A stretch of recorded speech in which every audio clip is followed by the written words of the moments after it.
triple whammy ang nangyari sa atin. Sobrang taas ng presyo ng fuel, crudo, sobrang taas nung palitan, exchange, dollar exchange, and sobrang taas nung inflation.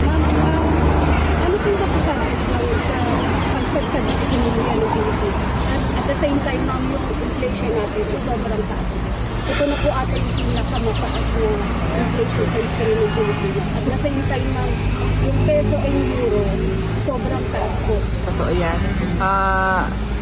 Triple whammy ang nangyari sa atin. Sobrang taas ng presyo ng fuel, crudo, sobrang taas nung palitan, exchange, dollar exchange, and sobrang taas nung inflation. Sa akin lang, kung hindi man kaya tulungan ng administrasyon, ng gobyerno, lahat, dapat tulungan nila yung mga pinaka nasa ilalim na hindi na talaga nila makaya kahit man lang yung simpleng pagbili ng pagkain.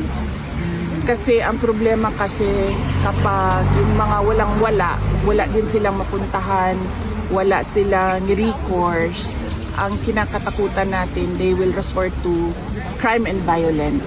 Yes. Na ayaw natin na mangyari. Yung natatandaan ko po, nung panahon po ni Father, ang euro po is sa 55. Pero this time po, yung peso po, Kawawa talaga, ma'am.